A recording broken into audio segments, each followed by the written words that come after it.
اعوذ باللہ من الشیطان الرجیم، بسم اللہ الرحمن الرحیم۔ 28 سفر کی خصوصی ٹرانسمیشن کے ساتھ ایک بار پھر آپ کی خدمت میں حاضر ہوئے ہیں اور میں ہوں آپ کی ہوسٹ خدیجہ زہرا۔ سب سے پہلے تو میں اپنے وقت کے امام کی خدمت میں آج 28 سفر کے حوالے سے امام حسن مجتبیٰ علیہ السلام اور رسول خدا صلی اللہ علیہ وآلہ وسلم کی روز شہادت کی تسلیت اور تعزیت پیش کرنا چاہوں گی، اور اس کے بعد تمام تر مومنین اور جو بھی ویورز ہمیں اپنی ٹی وی سکرینز پر دیکھ رہے ہیں ان کی خدمت میں تعزیت اور تسلیت پیش کرنا چاہوں گی۔ اسی طرح سے امید ہے کہ آپ تمام جو بھی ناظرین ہیں اپنے گھروں میں ہمیں اپنی ٹی وی سکرینز پر دیکھ رہے ہیں بخیر و عافیت ہوں گے۔ اپنے پروگرام کے سلسلے کو مزید آگے بڑھاتے ہوئے اس وقت ہمارے اسٹوڈیو میں ہماری مہمان خواہر فاطمہ معصومہ موجود ہیں۔ خواہر فاطمہ السلام علیکم۔ وعلیکم السلام ورحمۃ اللہ۔ امید ہے کہ آپ بخیر و عافیت سے ہوں گی۔ آپ کا بہت بہت شکریہ، آپ نے اپنے قیمتی وقت میں سے ہمارے پروگرام کے لیے ٹائم نکالا اور یہاں پر تشریف لائیں۔ تو سب سے پہلے آج ہم اس ہستی کا تذکرہ کرنا چاہیں گے کہ جن ہستی کا بہت کم تذکرہ ہوتا ہے ہماری مجالس میں، ہماری محافل میں، اس ہستی کا بہت کم ذکر ہوتا ہے کہ وہ ہستی ہیں کہ جن کے بارے میں خداوند متعال حدیث قدسی میں ارشاد فرماتا ہے کہ اگر وہ ہستی نہ ہوتی تو میں اس کائنات کو خلق نہ کرتا۔ تو ہم رسول اللہ کے حوالے سے آج اپنی خواہر معصومہ سے ایسا کچھ سوالات کرنا چاہیں گے کہ خواہر فاطمہ ہمیں یہ بتائیے کہ رسول اللہ کی تاریخ کا ہم الحمدللہ باخبر ہیں ہم سب لوگ کہ ان کی تاریخ میں کیا ہوا تھا 7 ہجری کو 8 ہجری کو، آپ ان کی سیرت کے بارے میں ہمیں بتائیے کہ ان کا اٹھنا، ان کا بیٹھنا، ان کے لوگوں سے روابط، ان کے لوگوں سے ڈیلنگ، ان کی سیرت کے حوالے سے ذرا آپ ہمیں روشنی ڈالیے گا۔ بہت شکریہ۔ اعوذ باللہ من الشیطان الرجیم، بسم اللہ الرحمن الرحیم، وبہ نستعین، انہ خیر ناصر و معین۔ سب سے پہلے تو میں آج کے اس پرسوز دن کی مناسبت سے آپ سب کی خدمت میں تمام معزز ناظرین، عزاداران اہل بیت دنیا کے جس کونے پر بھی ہیں، اور سب سے پہلے تو اپنے وقت کے امام حجت خدا امام عصر عجل اللہ تعالی فرجہ الشریف کی بارگاہ میں تسلیت اور تعزیت پیش کرتی ہوں، اور اس امید کے ساتھ کہ انشاءاللہ تعالی خداوند متعال ہمیں معارف اور علوم محمد و آل محمد کو سمجھنے کی اور اس پر عمل کرنے کی انشاءاللہ تعالی توفیق عطا فرمائے۔ آمین۔ آج جس ہستی کا یوم شہادت ہے وہ میرے خیال میں خواہر خدیجہ وہ ہستی ہیں کہ جو تمام تر مسلمانوں میں، اہل تشیع میں بھی اور اہل سنت میں بھی مظلوم اور مہجور ہیں۔ ایک طرح سے اہل سنت نے صحیح طریقے سے رسول خدا کی ہستی کا حق ادا نہیں کیا، اور اہل تشیع نے رسول خدا کو شاید پہچانا نہیں۔ بالکل۔ ہماری مجالس میں بہت ہی زیادہ بہت کم تذکرہ ہوتا ہے، جس طرح آپ نے بھی کہا رسول خدا کا۔ تو یہ وہ ہستی ہیں کہ جو خود فرماتی ہیں انا وعلی ابا هذه الامہ، کہ میں اور علی اس امت کے باپ ہیں۔ بالکل۔ یعنی آج ہم اپنے والد کی سوگ میں بیٹھے ہیں۔ آج ہم ایک طرح سے نہ صرف جناب سیدہ بلکہ ہم سب یتیم ہو گئے ہیں۔ تو اس امت کے باپ کا تذکرہ کرنا ہے ہم نے، کہ جو ہمارے لیے باپ کا مقام اور درجہ رکھتے ہیں۔ رسول اللہ کے بے پناہ فضائل ہیں، میں ان کی طرف نہیں جانا چاہوں گی کہ وہ ایک ایسا بحر ہے کہ جو کبھی ختم نہیں ہوگا، لیکن آپ نے ان کی سیرت کے حوالے سے مجھ سے سوال کیا ہے۔ رسول خدا کے فضائل میں بس میں 2 جملے بیان کروں، اور اتنا ہی کافی ہے کہ قرآن مجید میں جہاں جہاں پر خداوند متعال نے اپنا ذکر کیا ہے وہاں پر ہر جگہ رسول خدا کا ساتھ ذکر کیا ہے۔ خداوند متعال قرآن میں فرماتا ہے اطیعوا اللہ ورسولہ، کہ خدا کی اطاعت کرو پھر رسول کی اطاعت کرو۔ خدا جہاں فرما رہا ہے لا تخونوا اللہ ورسولہ، کہ اللہ سے خیانت نہ کرو اور رسول سے خیانت نہ کرو۔ پھر خدا فرماتا ہے بہت خوبصورت آیت کہ ان کنتم تحبون اللہ فاتبعونی، اگر تم اللہ سے محبت کرتے ہو، اللہ سے محبت کا دعویٰ کرتے ہو تو تم رسول کی اطاعت کرو۔ دیکھیں خدا یہ نہیں کہہ رہا کہ اگر تم اللہ سے محبت کرتے ہو تو اللہ کی اطاعت کرو، وہ بھی ہے ایک وہ مقام پہ، لیکن کہا جا رہا ہے اگر تم اللہ سے محبت کرتے ہو، ان کنتم تحبون اللہ فاتبعونی، رسول اللہ کی اطاعت کرو۔ یعنی رسول اور خدا کو ایک ہی محور اور مقصد میں خدا نے قرار دیا، اور بے پناہ آیات رسول کے احترام کے لیے، رسول کے اکرام کے لیے، کہ جب رسول سے گفتگو کرنے کے لیے آؤ تو پہلے صدقہ دو، اپنی آواز کو رسول کی آواز سے بلند نہ کرو، اپنے قدم کو رسول کے قدم سے آگے نہ لے کر جاؤ، اور بے پناہ اس طرح کے فضائل خدا نے قرآن میں رسول کے بیان کیے ہیں۔ لا تقدموا بین یدی اللہ ورسولہ، کہ خدا اور خدا کے رسول سے آگے نہیں بڑھو تم لوگ۔ یعنی رسول کی فضیلت کے لیے اتنا کافی ہے، جہاں جہاں پر خدا اپنا ذکر کرتا ہے وہاں ساتھ رسول کا ذکر کرتا ہے۔ بالکل، بہت ہی کم مقامات ایسے ہیں کہ خدا نے صرف اپنے اطاعت یا اپنا ذکر کیا ہو، رسول کا بہت سے مقامات پر ساتھ ساتھ ذکر کیا اور تذکرہ کیا ہے۔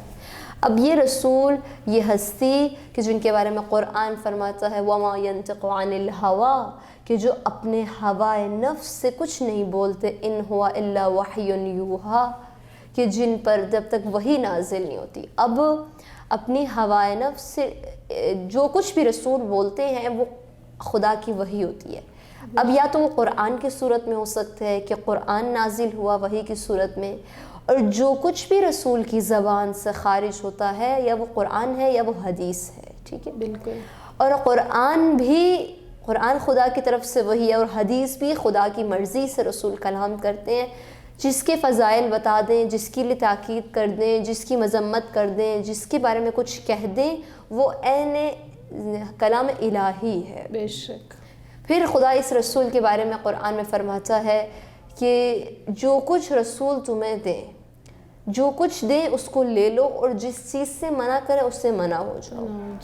یعنی خدا نے کوئی اسپیسیفک کام نہیں بتایا کہ رسول اگر نماز کے بارے میں بتائیں تو آپ نے بات سننی ہے، قرآن کے بارے میں بتائیں، اگر میرے احکام کے بارے میں بتائیں، نہیں، جو کچھ بھی رسول خدا تمہیں دیں اس کو لے لو، ٹھیک ہے، اور جس بات سے روکیں رک جاؤ۔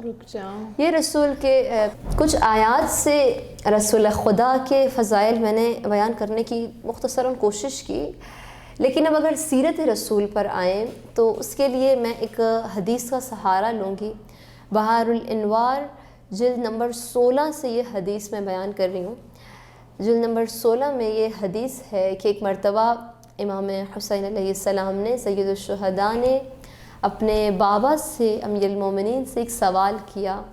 کہا کیونکہ امیر المومنین نے رسول خدا کے ساتھ زندگی کا بہت بڑا حصہ گزارا ہے، 30 سال امیر المؤمنین نے قدم بہ قدم، شانہ بہ شانہ رسول خدا کا ساتھ دیا۔ خود فرماتے ہیں کہ میں نے ایسے رسول خدا کا ساتھ دیا، میں ایسے ان کے قدم بہ قدم تھا جیسے ایک اونٹنی کا بچہ اپنی ماں کے ساتھ ہوتا ہے۔ سبحان اللہ۔ تو رسول خدا کے گود میں ہی مولا علی تقریباً پلے تھے، اتنے خردسال تھے مولا علی علیہ السلام کہ تاریخ میں ہے کہ جب مولا علی بہت زیادہ چھوٹے ہوتے تھے، اتنے چھوٹے ہوتے تھے کہ رسول خدا ان کو اپنے زانوں پر بٹھاتے تھے اور غذا کو اپنے ہاتھوں سے نرم کر کے ان کے منہ میں دیتے تھے۔ مطلب اس خردسالی میں کہ شروع سے پرورش ہی امیر المومنین کی رسول خدا نے کی تھی، کیونکہ جناب ابو طالب کے بہت ہی زیادہ فرزند تھے، اور کچھ قریبی رشتہ داروں نے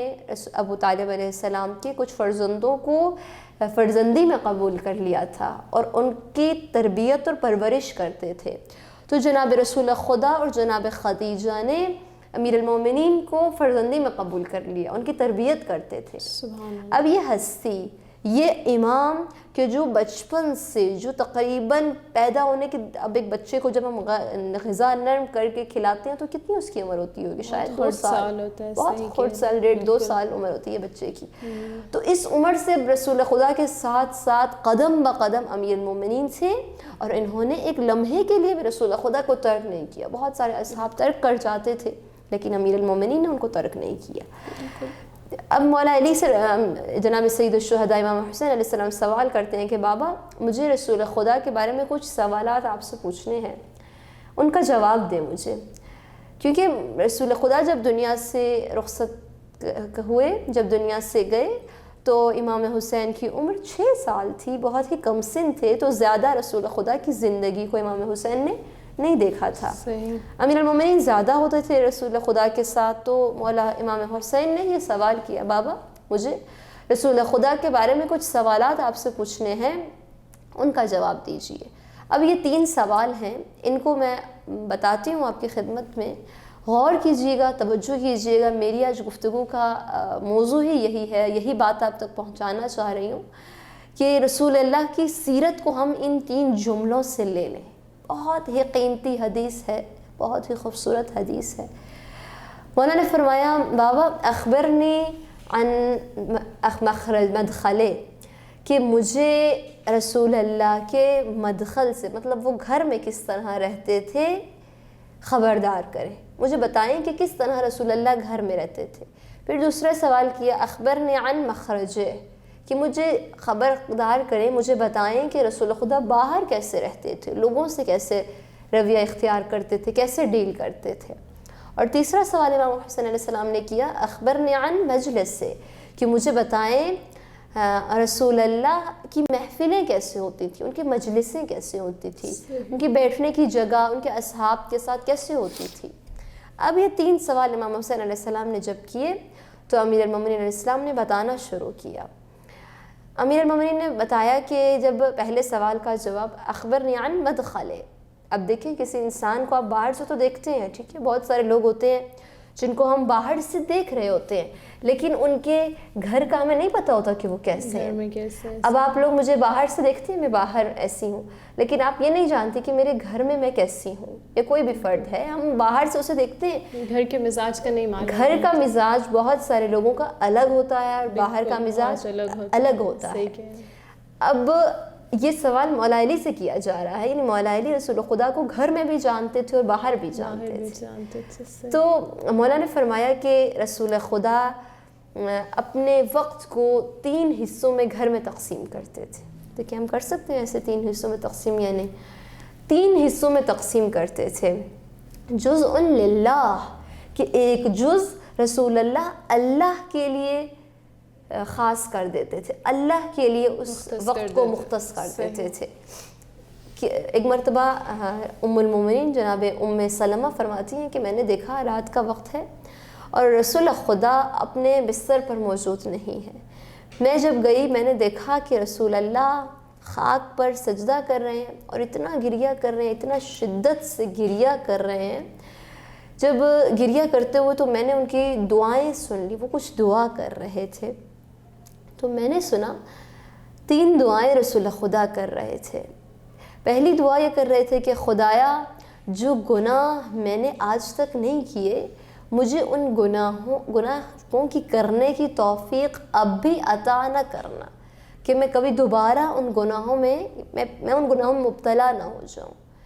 عزیزان محترم، بہت سارے گناہ ہوتے ہیں کہ جن گناہوں کو ہم نے ابھی تک نہیں کیا، ٹھیک ہے، بہت سارے لوگوں نے مثال دے رہی ہوں، شراب نہیں پی، تو ہم خدا سے دعا کریں کہ ہم آئندہ زندگی میں بھی اس گناہ میں مبتلا نہ ہوں، ٹھیک ہے۔ اور کوئی یہ گارنٹی نہیں دے سکتا کہ ہم اس گناہ کو نہ کریں، یا کوئی بھی گناہ آپ لے لیں، میں نے ایک مثال دی ہے، کوئی بھی گناہ جو ہم نے اب تک نہیں کیا تو کوئی گارنٹی نہیں ہے کہ ہم زندگی میں بعد میں بھی اس گناہ کو نہ کریں۔ تو رسول اللہ یہ دعا کر رہے ہیں کہ پروردگارہ جن گناہوں کو میں نے آج تک نہیں کیا، اگرچہ معصوم ہیں، گناہ کا تصور ہی نہیں پیش آتا، لیکن کہہ رہے ہیں کہ جن گناہوں کو میں نے ابھی تک نہیں کیا ان گناہوں کو مجھے دوبارہ کرنے کی، مجھے کبھی کرنے کی توفیق نہ دینا۔ دوسری دعا جو کر رہے ہیں رسول خدا، وہ یہ کر رہے ہیں کہ خدایا جو نعمتیں تو نے مجھے دی ہیں ان نعمتوں کو مجھ سے نہیں لینا، نعمتوں کو مجھ سے واپس نہیں لینا۔ یہ بہت خوبصورت دعا ہے، پتہ نہیں ہم کرتے ہوں گے یا نہیں کرتے ہوں گے، کہ جو نعمتیں خدا نے دی ہیں انسان ہمیشہ اس کا شاکر رہے اور خدا سے دعا کرتا رہے کہ خدا ان نعمتوں کو ہم سے کبھی واپس نہ لے۔ تیسری دعا جو رسول اللہ کر رہے تھے، جناب ام سلمہ کہتی ہیں، وہ یہ تھی کہ خدایا لا تکلنی الی نفسی طرفۃ عین ابدا، پروردگارہ مجھے ایک لمحے کے لیے بھی اپنے حال پہ تنہا مت چھوڑنا. یعنی بہت ہی عظیم دعا ہے. پروردگارہ مجھے ایک لمحے کے لیے، ایک آنکھ چپکنے تک کے لیے بھی مجھے اپنے حال پہ نہ چھوڑنا. جناب ام سلمہ نے سوال کیا یا رسول اللہ باقی دعاؤں کی تو سمجھ میں آ گئی، لیکن یہ دعا جو آپ نے آخری دعا کی کہ مجھے اپنے حال پہ نہ چھوڑنا، اس دعا کی مجھے سمجھ میں نہیں آئی کہ کیسے ہو سکتا ہے. وہ ہستی کی جو وجہ تخلیق کائنات ہیں، وہ ہستی کہ جن کی وجہ سے یہ دنیا بنی ہے، جو خدا کے مقرب ترین انسان ہیں، خدا ان کو اپنے حال پہ چھوڑ دے. تو رسول اللہ فرماتے ہیں ام سلمہ ہو سکتا ہے، کیونکہ خدا قرآن میں فرماتا ہے کہ ایک لمحے کے لیے خدا نے جناب یونس کو اپنے حال پہ چھوڑا تھا، تو یونس کو مچھلی نے اپنے شکم میں لے لیا، اور وہ لا الہ الا انت سبحانک انی کنت من الظالمین کا ذکر پڑھتے رہے. 40 دن تک مچھلی کے منہ میں رہے، مچھلی کے شکم میں رہے. بالکل. تو یہ رسول اللہ کی ہستی کہ جو اپنے ایک دن میں اپنے گھر میں ایک اپنے وقت کے حصے کو اپنے خدا سے مختص کر دیتے تھے. کیا ہم ایسے کرتے ہیں؟ ہمارے بچوں کو پتہ ہو، ہمارے گھر والوں کو سب کو پتہ ہو کہ دیکھو میرے بابا کا یہ وقت جو ہے وہ نماز کا ہے، میری ماں کا، میری ماما کا یہ وقت جو ہے وہ نماز کا ہے. اب میری ماما نے مجھے کھانا دیا، یہ کام کیا، لیکن اب جب رات کو فارغ ہوئی ہیں اب جا کے تھک کے بستر پہ نہیں سو جائیں گی، اب وہ نماز پڑھیں گی، اب وہ خدا کی عبادت کریں گی، بندگی کریں گی. یعنی ہماری اولادیں خود دیکھیں کہ ہم کیسے مسلح عبادت پر کھڑے ہوتے ہیں. ہمارا ایک قرآن ہو جس کو ہم پڑھتے ہوں، ایک اپنا قرآن ہو، ہمارا ایک مسلح ہو گھر میں، ایک جائے نماز ہو جس میں ہم نماز پڑھتے ہیں. ہمارے بچوں کو، ہمارے چھوٹے بہن بھائیوں کو، ہمارے گھر میں سب کو پتہ ہو کہ یہ شخص ہمارا باپ جو ہے یہ صرف باہر جا کے نوکری نہیں کرتا، یہ گھر میں آ کے خدا کو بھی وقت دیتا ہے، یہ عبادت بھی کرتا ہے. یقین جانیے جب آپ اپنے زندگی کے ایک روز کے ایک حصے کو خدا کے لیے مختص کر دیں گے تو یہ آپ کی اولاد پہ اس قدر مثبت اثر ڈالے گا کہ آپ کی اولاد کو پتہ ہوگا کہ خدا بھی ہے کوئی زندگی میں.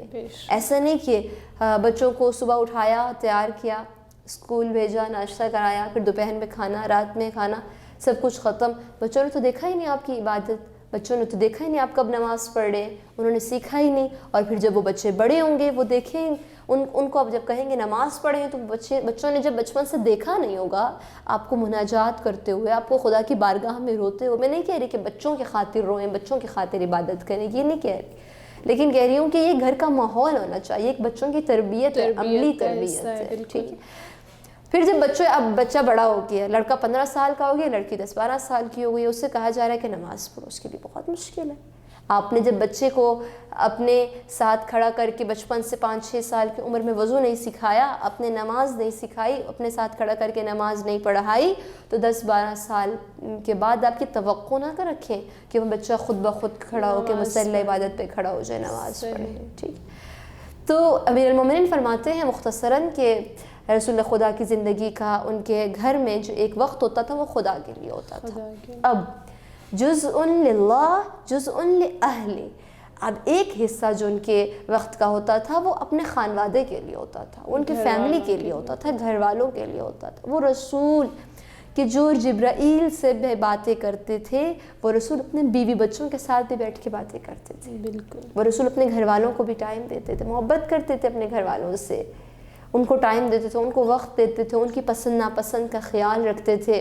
خود فرماتے ہیں کہ تم میں سے بہتر وہ ہے جو اپنے گھر والوں کے لیے بہتر ہو، اور میں اپنے گھر والوں کے لیے سب سے بہتر ہوں. بے شک.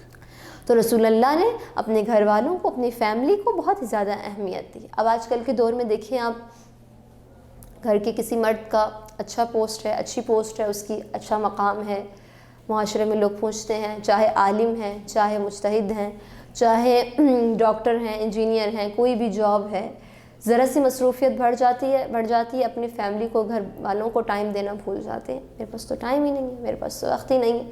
ایسا نہیں ہونا چاہیے. چاہے آپ جتنے بھی مصروف ہوں، اپنے گھر میں ایک وقت اپنی فیملی کو دیا کریں. ایک مرتبہ ایک چراغاہ جا رہا تھا بکریوں کو چراتے ہوئے واپس گھر جا رہا تھا اور اس کے کپڑے رسول اللہ کے دور میں ہی بہت ہی زیادہ میلے تھے اور پھٹ رہے تھے. تو رسول خدا نے جب اس چروا کو دیکھا تو فرمانے لگے کہ کہاں جا رہے ہو؟ کہنے لگا یا رسول اللہ میں گھر جا رہا ہوں, میرا کام ختم ہو گیا, بکریوں کو میں نے چارہ دے دیا اور میں گھر جا رہا ہوں. تو رسول اللہ نے کہا کہ کیا اس حالت میں گھر جاؤ گے, اس کپڑوں کے ساتھ, اتنے میلے انداز میں؟ تو کہنے لگا یا رسول اللہ میں چراواں ہوں, میں بکریوں کو چراتا ہوں, میرے گھر والوں کو بھی پتہ ہے, تو میں کوئی ممانعت نہیں ہے میں اس حالت سے گھر جاؤں, تو روز اسی حالت سے جاتا ہوں. اب رسول اللہ نے کہا کہ دیکھو تم جب کل جاؤ گھر تو گھر سے ایک لباس لے کر آنا, اپنا نیا لباس, اچھا لباس لے کر آنا, صاف ستھرا. جب یہاں تم بکریوں کو چرانے کے لیے آؤ تو تم یہ لباس جو پہنا ہوا یہی پہنے رکھا کرو, جب تمہارا کام ختم ہو جائے گھر جانے لگو تو ایک نیا لباس پہن کے. ایک مسلمان اپنے گھر والوں کے سامنے اچھے انداز میں جاتا ہے, صاف ستھرے لباس میں جاتا ہے. تو اس نے ایسے ہی کیا, اگلے دن ایک لباس لے کر آیا. جب لباس سے کام سے فارغ ہوا تو اس نے اپنا لباس تبدیل کیا اور گھر جانے لگا. پھر رسول اللہ نے اس کو بیابان میں دیکھا, کہا ہذا احسن, یہ خوبصورت ہے, یہ اچھا ہے کہ جب گھر والوں کے پاس جاؤ, اپنے بیوی کے پاس جاؤ, بچوں سے ملو تو اچھے لباس میں جاؤ, اچھے انداز میں جاؤ. اس میں بھی ہمارے لیے ایک درس ہے. ہمیں کیا ہوتا ہے, ہماری خواتین عام طور پر گھر میں میلے کپڑے پہنیں گی, گھر میں نامنظم رہیں گی, اور جب باہر جانا چاہتی ہیں ہم تیار شیار ہو کے جاتے ہیں اور بہت ہی آراستہ ہو کے جاتی ہیں. اسلام نے کہا ہے کہ آپ لوگ گھر میں تیار رہو. ایک خاص طور پہ ایک عورت جو ہوتی ہے اس کو باہر تیار ہونے کی اجازت نہیں ہے نامحرموں کے سامنے. آپ گھر میں تیار رہو. گھر میں تو تیار نہیں ہوتی, گھر میں میلے کپڑے پہنے ہوتے ہیں, گھر میں اپنا خیال نہیں رکھتی, اور جب باہر جانا ہوتا ہے تو اپنے آپ کو آراستہ کرتی ہیں. یہ بات بالکل مناسب نہیں ہے, نہ صرف خواتین کے لیے, مردوں کے لیے بھی یہی ہے. انہیں بھی گھر میں اپنا خیال رکھنا چاہیے, اپنے آپ پر توجہ دینی چاہیے, تاکہ ایک حیا کا پردہ اور ایک قانون گھر میں خانوادہ جو ہوتا ہے, ایک گھر کی چار دیواری جو ہوتی ہے, اس کا عفت اور حجاب جو ہوتا ہے وہ پارا پارا نہ ہو. گھر کی ایک چار دیواری کو محفوظ رکھنے کے لیے یہ چیز رسول خدا نے ہمیں سکھائی, بہت ہی زیادہ ضروری ہے. پھر امیر المومنین فرمایا کہ جزء للہ, جزء لأہلی, جزء لنفسی. ایک حصہ جو رسول خدا کی زندگی میں ہوتا تھا, ان کے گھر میں, وہ اپنے لیے ان کے ہوتا تھا, اپنی ذات کے لیے ہوتا تھا, اپنی ذات کے لیے ہوتا تھا. یہ بھی ہمارے لیے ایک درس ہے کہ ہم اپنے لیے وقت کتنا نکالتے ہیں. ایسا نہ ہو کہ گھر میں جائیں, بیٹھیں, اور بس آج کل تو سوشل میڈیا کا دور ہے, فیملی ساتھ میں بیٹھی بھی ہوتی ہے لیکن وہ ساتھ ہوتی نہیں ہے. ہر کوئی اپنے موبائلوں میں لگا رہتا ہے, کوئی کمپیوٹر یوز کر رہا ہے, laptop, mobile, social media, Facebook. انہوں نے بیڑا غرق کر کے رکھ دی ہے فیملیز کا. بالکل ایسا ہی ہے. انہوں نے قسم سے بہت ہی زیادہ نقصان دے رہے ہیں فیملی کے, اس تعلق کو کم کرتے جا رہے ہیں. اور خیر لنفس سے جو ہمارا اپنے دینے کے لیے وقت ہوتا ہے وہ ہم اپنے موبائل کے ساتھ گزارتے ہیں. الحمدللہ سے کہ ہمیں موبائل کے ساتھ ہی گھنٹوں گھنٹوں ہمارے نوجوانوں کو گزر جاتے ہیں.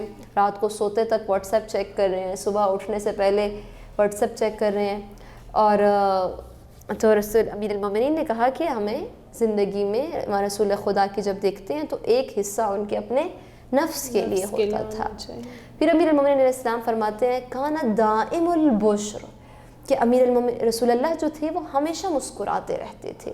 ہمیشہ رسول اللہ اپنے اصحاب سے فرماتے تھے کہ روز صدقہ دیا کرو. اصحاب کہتے تھے یا رسول اللہ روز صدقہ نہیں دے سکتے, ہم اتنے استطاعت نہیں ہے.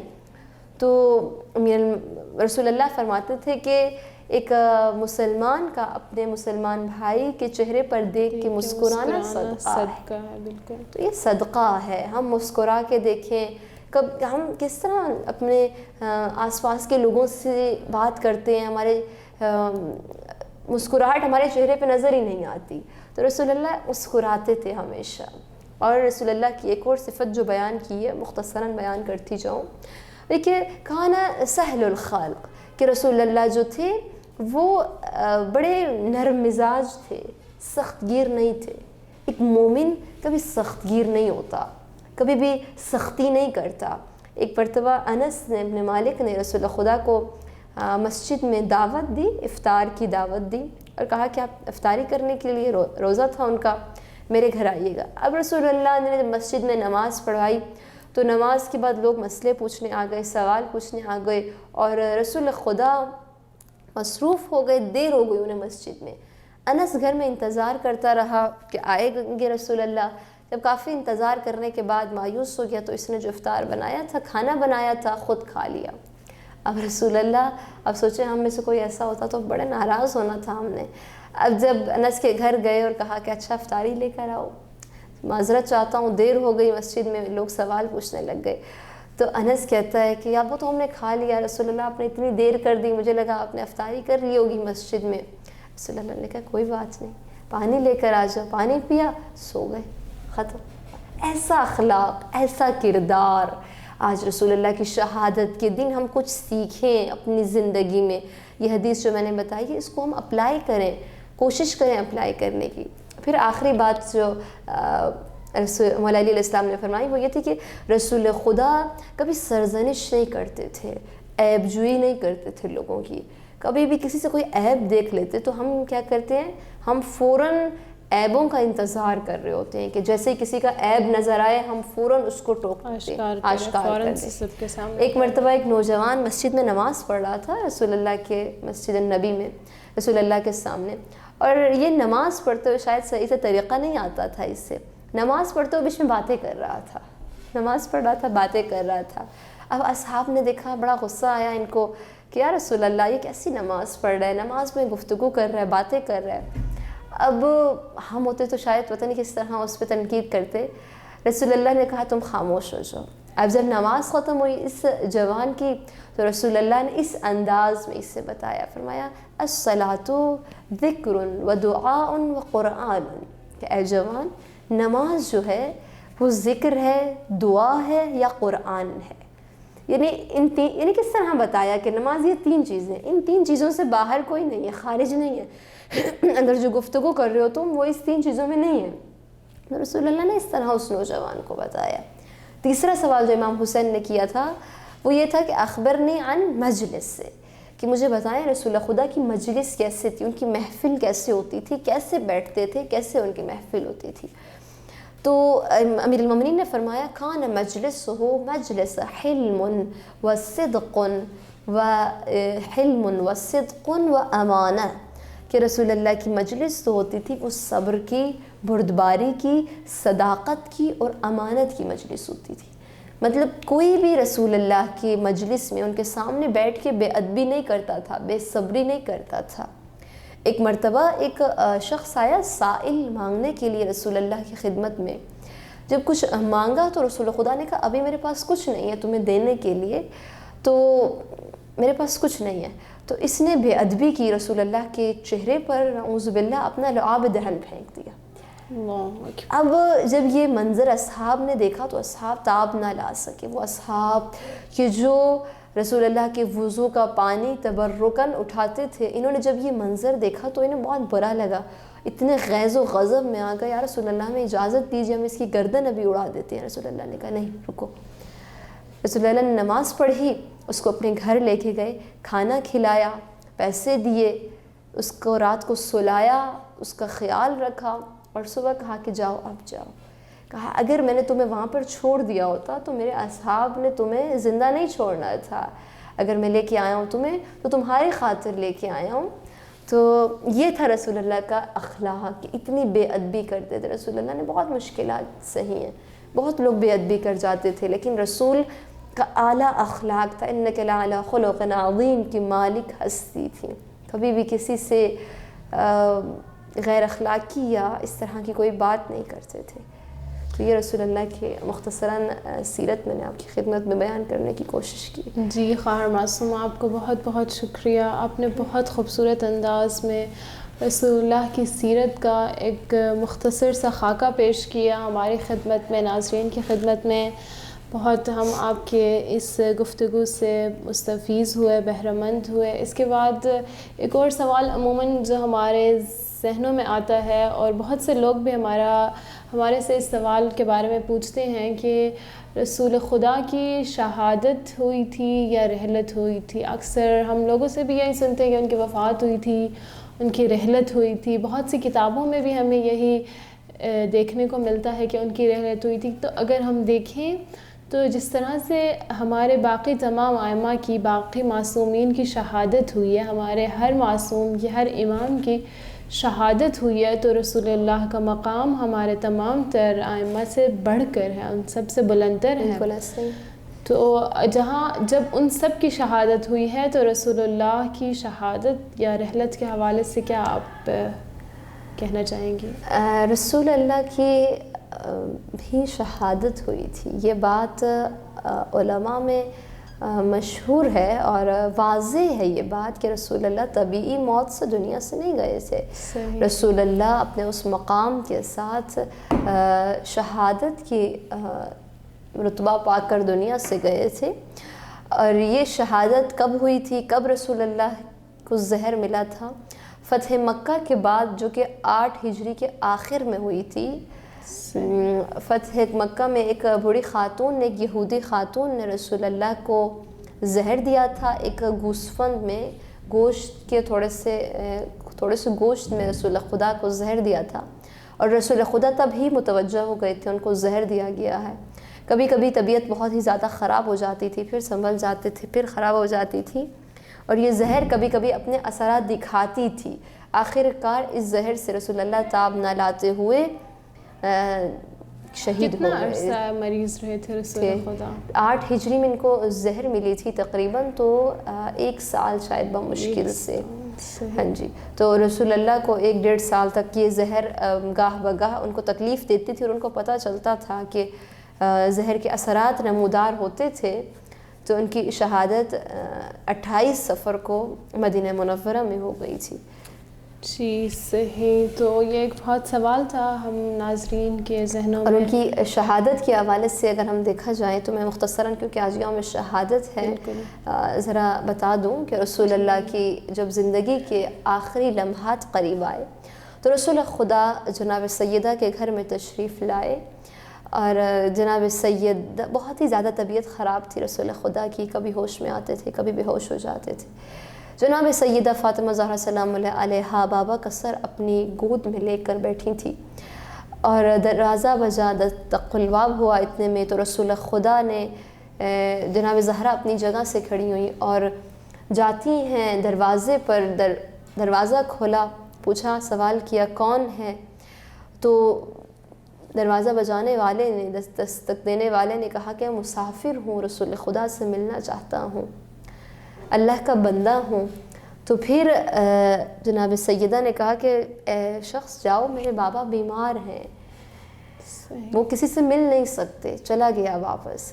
دوسری مرتبہ آ کر بیٹھی جناب سیدہ، دوسری مرتبہ دروازہ بجا، پھر جناب سیدہ نے یہی پوچھا اور انہوں نے یہی کہا بجانے والے نے۔ تیسری مرتبہ جب جناب سیدہ جانے لگیں تو واپس جب آئیں تو رسول اللہ نے سوال کیا، بیٹی کون ہے دروازے پر؟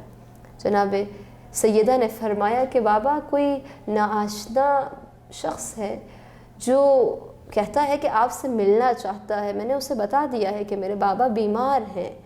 تو رسول خدا نے کہا کہ بیٹی فاطمہ، یہ میرا بھائی عزرائیل ہے، اس نے مجھ سے پہلے بھی کبھی کسی سے اجازت نہیں لی، اور نہ ہی میرے بعد کبھی کسی کے در پر جا کر اجازت لے گا۔ فاطمہ، یہ تیرا مقام ہے، اور یہ میرے مقام کی وجہ سے یہ آج میرے در پر میری روح کو قبض کرنے کے لیے اجازت لے کے، اس کو اجازت دے دو، اندر آنے دو۔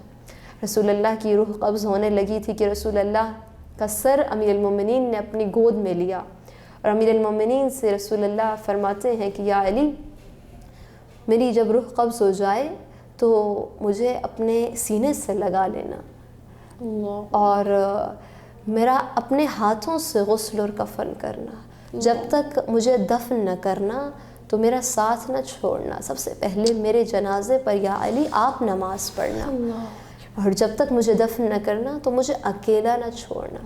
اب اتنے میں جناب رسول اللہ کی روح پرواز کر گئی امیر المومنین کی آغوش میں کہ جناب سیدہ کا گریہ شروع ہوا. اتنا گریہ کیا جناب سیدہ نے، رسول اللہ کی آنکھیں بند ہو چکی تھیں، اتنا گریہ کیا کہ پھر سے رسول اللہ نے اپنی آنکھیں کھولی. جناب سیدہ کے خاطر پھر سے آنکھیں کھولی. اور جناب سیدہ جب بہت ہی زیادہ رو رہی تھی تو جناب رسول اللہ نے بمشکل کان میں قریب لا کر جناب سیدہ کو ان کے گوش میں کچھ کہا تو جناب سیدہ خاموش ہو گئی. گریہ ذرا کم ہو گیا جناب بی بی فاطمہ زہرا کا. تو بعد میں امیر المومنین نے سوال کیا تھا، بی بی رسول اللہ نے آپ سے کیا کہا تھا؟ تو بی بی نے کہا کہ میرے بابا نے مجھ سے کہا تھا کہ میرے اہل بیت میں سے سب سے پہلے تم مجھ سے ملحق ہوگی، اس وجہ سے مجھے یہ خوشخبری ملی تو میں ذرا صبر آ گیا مجھے. جی خواہر معصومہ، جناب رسول خدا کی شہادت کے حوالے سے خواہر معصومہ نے ایک منظر پیش کیا، ایک خاکہ پیش کیا. آپ کا شکریہ. تو جس طرح سے آپ سب ناظرین جانتے ہیں کہ آج 28 صفر ہے، 28 صفر رسول خدا کی شہادت کے ساتھ ساتھ امام حسن مجتبیٰ علیہ السلام کی شہادت سے منسوب ہے، ان کا یوم شہادت ہے. تو خواہر معصومہ بس ہمارا پروگرام کا وقت تھوڑا سا ہی ہے ہمارے پاس، تو آپ امام حسن مجتبیٰ علیہ السلام کی شہادت کے حوالے سے کچھ عرض کرنا چاہیں تو. جی یقیناً آج امام حسن مجتبیٰ علیہ السلام کریم اہل بیت کہ جن کا لقب ہے، جن کی مظلومیت بہت ہی زیادہ ہے، بہت کم بیان کی جاتی ہے ان کی مظلومیت کے صرف میں آج یوم شہادت کے حوالے سے 2 جملے بیان کرتی جاؤں. ایک ذاکر تھا جس نے امام حسن مجتبیٰ علیہ السلام کا ذکر کیا، مصائب پڑھے، اور رات کو یہ گھر میں جا کر جب سوتا ہے تو رات کو امام حسن مجتبیٰ علیہ السلام اس کے خواب میں آتے ہیں. خواب میں امام حسن مجتبیٰ فرماتے ہیں، ذاکر تم میرے بھائی امام حسین کا ذکر کرتے ہو، تم تمام خاندان اہل بیت کا ذکر کرتے ہو اور ان کی سخت ترین مصیبت پڑھتے ہو، تم میری کیوں سخت مصیبت نہیں پڑھتے، میری کیوں سخت مصائب نہیں پڑھتے؟ تو یہ ذاکر کہتا ہے، مولا میں آپ کے سخت ترین مصائب میں نے پڑھے، میں نے یہ پڑھا کہ آپ کے جگر کے ٹکڑے جو تھے تشت میں آ گئے، میں نے پڑھا کہ آپ کو زہر سے مسموم کر دیا گیا، میں نے آپ کے سخت ترین مصائب پڑھے ہیں. تو جناب امام حسن علیہ السلام فرماتے ہیں، اے ہمارا ذاکر، میرے سخت مصائب یہ نہیں ہیں، میرے سخت مصائب وہ ہیں کہ جب مدینہ کی گلی تھی، گلی میں میری ماں فاطمہ زہرا سلام اللہ علیہا کو میری نظروں کے سامنے ظالم نے تماچا مارا تھا. تو عزیزان محترم، بہت ہی مظلومیت ہے امام حسن مجتبیٰ کی، جو مظلومیت آج دن تک بھی ختم نہیں ہو رہی، جو مظلومیت آج بھی مدینہ میں امام حسن مجتبیٰ علیہ السلام کی قبر پر کوئی مزار نہیں ہے، خاکی قبر ہے امام حسن کی. تو امام حسن کو 28 رجب کے دن جب مولا کی شہادت ہوئی تو معاویہ ملعون نے لعنت اللہ علیہ نے 4 لوگوں سے کہا تھا کہ امام حسن کو شہید کر دیا جائے، اور مختلف مقامات پر امام کو شہید کرنے کی کوششیں کی گئی. اتنی کوششیں کی گئی تھی امام کو کہ کئی مرتبہ، ایک مرتبہ تو امام اتنے زخمی ہو گئے تھے کہ مولا کے جسم کا گوشت باہر آ گیا تھا، ضرب لگی تھی مولا کو، اور اتنا مولا کو خطرہ ہوتا تھا کہ امام اپنے جسم میں اپنے لباس کے نیچے زرہ پہن کے رکھتے تھے. کئی مرتبہ ضربت مارنے والے ضربت لگاتے تھے اور حملہ کرتے تھے، لیکن اس زرہ کی وجہ سے امام حسن مجتبیٰ بچ جاتے تھے، اور 7 مرتبہ امام حسن مجتبیٰ کو مسموم کیا گیا ہے. کہتے ہیں نا امام مسموم، امام کا لقب ہے. تو امام کو 1 مرتبہ نہیں 7 مرتبہ زہر دیا گیا تھا.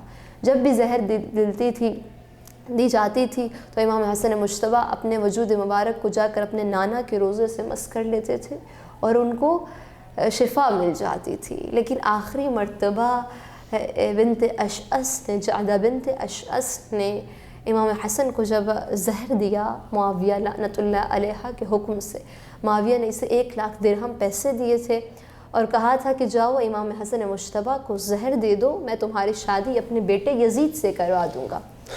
اب اس نے امام حسن مجتبیٰ کو کھانے میں زہر دیا. جیسے امام حسن مجتبیٰ نے تناول کیا، مولا کو پتہ چل گیا. مولا نے کہا خدا تجھے قتل کرے جیسے تو نے مجھے قتل کیا ہے، خدا تجھے ذلت کی موت دے، جیسے تو نے مجھے قتل کیا، اور تو اپنے مراد تک نہیں پہنچے گی، تو اپنے مراد نہیں پائے گی جس کی خاطر، جس لالچ میں آ کر تو نے مجھے مارا ہے۔ امام حسن مجتبیٰ 2 دن مسموم رہے، اس کے بعد 28 صفر میں امام کی شہادت ہو گئی، اور بعد میں یزید ملعون کے پاس، معاویہ کے پاس جب جدہ گئی اور کہا میری شادی یزید سے کروا دو، تو معاویہ نے معلوم ہے کیا کہا؟ معاویہ نے کہا کہ تو جو حسن مجتبیٰ کے قاتل بن گئی ہے، جو ان کے ساتھ مدارا نہیں کر سکتی تھی، تو میرے بیٹے یزید کے ساتھ کیا کرے گی؟ یہاں سے چلی جاؤ، اذهبی، چلی جاؤ یہاں سے، میں اپنے بیٹے کی شادی تمہارے سے نہیں کرواؤں گا۔ تو امام حسن مجتبیٰ علیہ السلام کی اس طرح شہادت ہوئی۔ شہادت کے آخری لمحات میں تمام اہل خانہ امام حسن مجتبیٰ کے ارد گرد جمع تھے۔ امام حسن علیہ السلام بہت ہی زیادہ گریہ کر رہے تھے، اتنا گریہ کر رہے تھے کہ امام حسن نے کہا کہ بھائی آپ نہ روئیں، تمام دنیا سب روئیں لیکن آپ نہ روئیں، کیونکہ آج جب میں شہید ہو رہا ہوں، میں دنیا سے جا رہا ہوں، تو میرے پاس کھانے کو ہے، پینے کا پانی ہے، میری مائیں بہنیں میرے ساتھ ہیں، میری بیٹیاں میرے پاس ہیں، میرے بھائی میرے پاس ہیں، عباس جیسا بھائی میرے پاس ہے، لیکن کل جب آپ شہید ہوں گے، لا یومک یومک ابا عبداللہ، تو آپ تک و تنہا بے یار و مددگار کربلا کی سرزمین پر شہید ہو جائیں گے۔ علی لعنۃ اللہ علی القوم الظالمین۔ جی خواہر معصومہ، بہت بہت شکریہ آپ کا، ایک بار پھر آپ کا میں شکر گزار ہوں کہ آپ کے شکر گزار ہوں، آپ میرے پروگرام میں تشریف لائیں، اور آپ نے بہت خوبصورت انداز میں ہمیں اور ہمارے ناظرین کو ایک رسول خدا کی زندگی کا ایک مختصر سا پہلو ہماری خدمت میں پیش کیا، اور ان کی سیرت کے حوالے سے، اور اس کے بعد امام حسن مجتبیٰ علیہ السلام کی شہادت کا واقعہ آپ نے بتایا، اور ہمارے پروگرام کا وقت اختتام پذیر ہونے جا رہا ہے۔ ویسے تو دل نہیں کر رہا، اتنی خوبصورت باتیں، ہم اتنے مستفیض ہو رہے تھے آپ کی باتوں سے، لیکن ہمارا پروگرام ختم ہو رہا ہے، ہمارے وقت کے دامن میں گنجائش نہیں ہے۔ تو اسی طرح ناظرین محترم، یہ بھی ہماری خوش قسمتی ہے کہ ہم نے 2 مہینے، 2.25 مہینے امام حسین کا ذکر کیا، حسین کیا، اور امام حسین علیہ السلام کے ذکر کے اختتام کے ساتھ ہم رسول خدا، ان کے نانا اور ان کے بھائی امام حسن مجتبیٰ علیہ السلام کے ذکر کے ساتھ ذکر امام حسین کو اختتام پذیر تک پہنچاتے ہیں، اس کو ختم کرتے ہیں۔ اسی کے ساتھ دیجیے اجازت، اللہ حافظ۔